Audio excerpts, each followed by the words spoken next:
Hey, Matt Harder here. We're here for Better Call Matt Season 2, and I couldn't think of a better place to start Session 1 here with being here at General Council. We're here, there's over 15,000 pastors, students, church leaders, and I'm here with Pastor Abe. And Pastor Abe called me a couple weeks ago. We didn't record it, but it was such an incredible conversation. Seriously. That I really wanted to have it today and really open up Better Call Matt I'm honored. this season with you because it's such an important conversation. I'm honored, man. We're first excited. Pathway, our partnership with you as DYD for Northwest Ministry Network is one piece, but your investment into pastors beyond just that scope is something that's personal to me. So Yeah, well, I'm grateful. you really led the way and paved the way. I'm You honored. were a DYD, I was. working with youth ministries all across America. Yeah. So tell us a little about you, the folks who are watching. Yeah. So called into ministry at the age of 12 at a district summer camp. And so because of that, from age 12 through 18 was that preparation season of, I know this is it, but I don't know what that means. Age 18, I get a phone call from a church and their exact words and how I was hired. We can't afford a real youth pastor, so we want to know if you will do it. And so I walked in, my first church, youth ministry, youth group, not ministry, Yeah. no ministry, group. Okay. There's a difference. Group of kids, 7 students and 40 adults in the church. 9 months later, there were 20 adults left and 20 students in the church in youth group. Okay. Yeah. And we are excited. We're fired up. And yet, on the other hand, I have no idea what I'm doing. Yeah. I sat with my DYD, and that day it's a DCAP, District Christ Ambassador President, and I said, "Help me. I don't know what this is." And he said, "Win them, build them, train them, send them." And it just clicked. And I remember sitting there going, "Okay."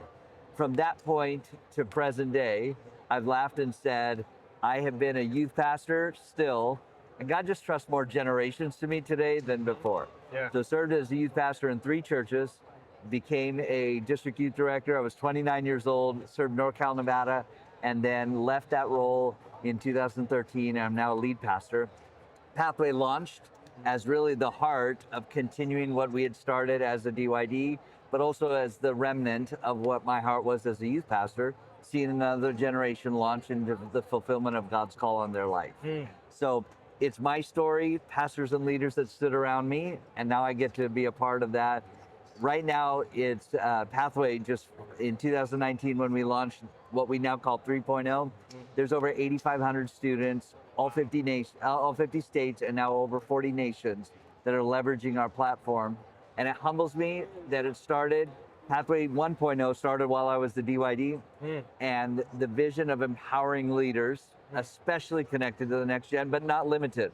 Yeah. My youngest student is 9 years old now. Wow. That's because of our partnership with the Called Initiative, Okay. made for this. Yeah. Our oldest student is 87, Huh. and both of them represent the next generation of minister. Yeah. And that blows my mind. Huh. So it's a humbling journey, but it's really a part of my own story of what God's done. You know, our viewers are youth pastors, so they work Okay. with youth. I love it. And I love this conversation because I think a lot of the times youth pastors, we're so zoned in Yeah. on our ministries that we don't look at the whole ministry Right, and the whole right, church. right. And also we're focused on our season. Yeah. 4 to 7 Yeah. years, and then we don't think about Right. the after. Right. And I know there's a lot of students that get called into missions, Yeah. to pastoring. Yeah. And I think we got to do a better job as youth pastors to kind of broaden our scope a bit and go, hey, this is so much bigger I love than that. 4 to 7 years. How do Absolutely. we set up the next generation Yeah. of pastors and I love youth that. pastors and children's pastors, missionaries? So tell us the maybe problem or the challenge you saw Yeah. of why you even started Pathway, Yeah. because there was a need that you saw. So I'll start first in my life. I will tell you that when you're 18 years old and you have the title, but you've not prepared for the title and the titles beyond, there is a lid. And I hit that probably in my first 3 months.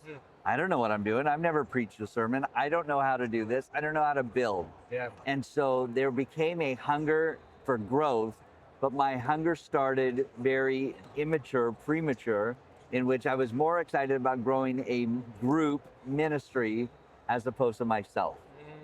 The shift happened in my life when I said, if the ministry is going to grow, it has to start here.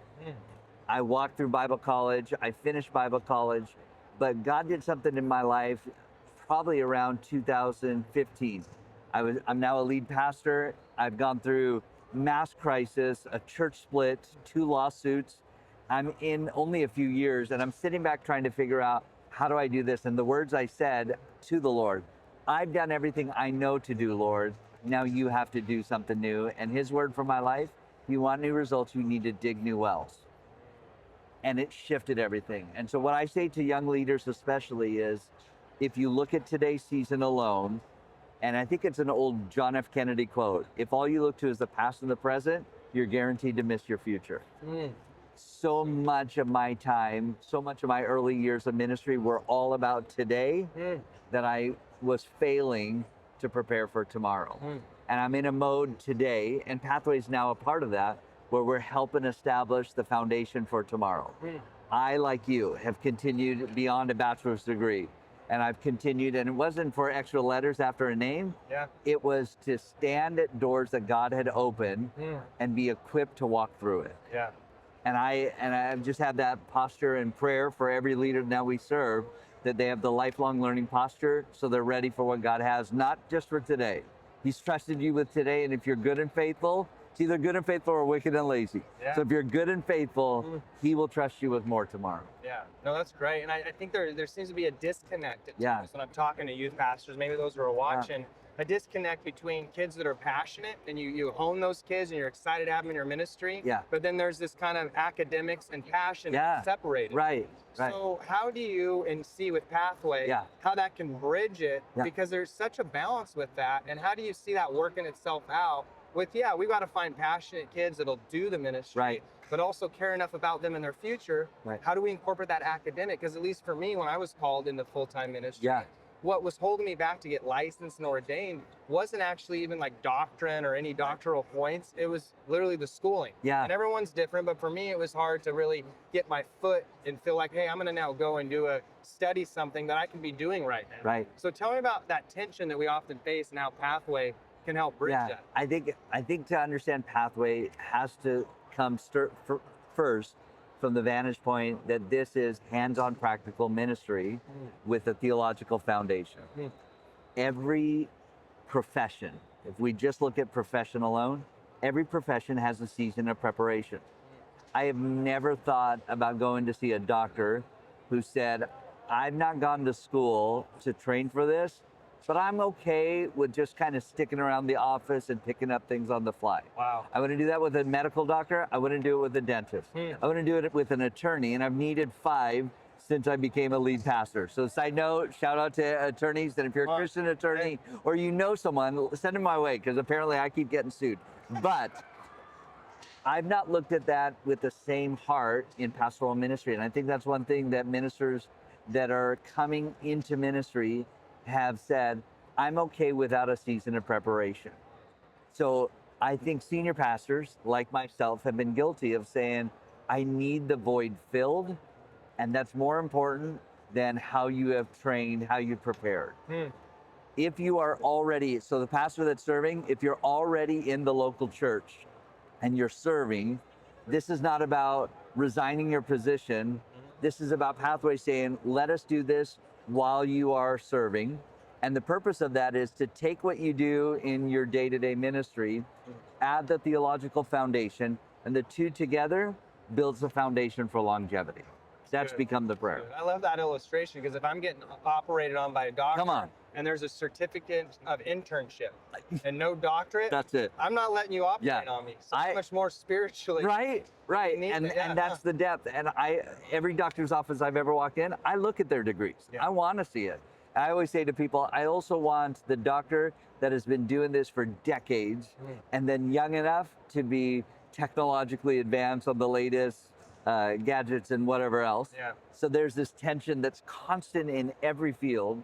And yet in pastoral ministry, it's one that I believe, and I will say this as a former youth pastor, I think I contributed to the void that we now experience. Stay in my church, intern with me.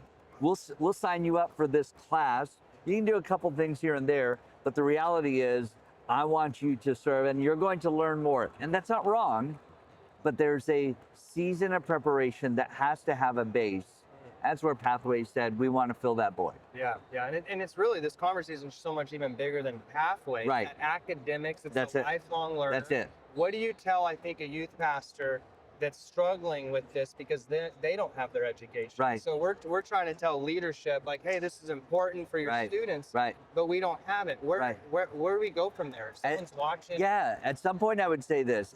It's not about the degree as much as it is the heart. And so if you start first with the heart, I want to grow me. Yep. And by growing me, that's going to impact family, that's going to impact ministry. Yep. If you start there, I think then you have a foundation to then build. In the old days of the Assemblies of God, I would say a lot of pastors had the thought a credential is the end goal. Today, I say the credential is the beginning. Whether it's Pathway, and if it's not Pathway, use something. Dear Lord, do something that gives you the theological foundation. No Bible college, and as you know, Bible college didn't prepare me for everything I need in ministry. Bible college gave me a theological foundation to do ministry.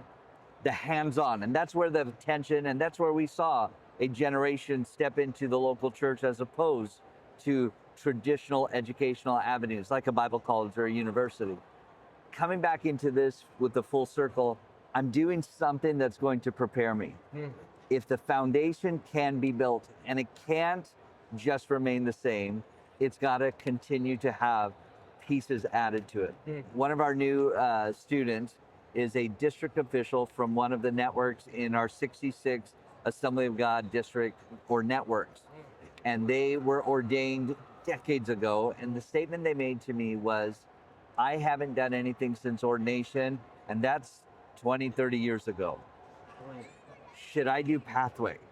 And I said, yes, do it, but it's not because of credit. It's about continuing to learn, continuing to grow.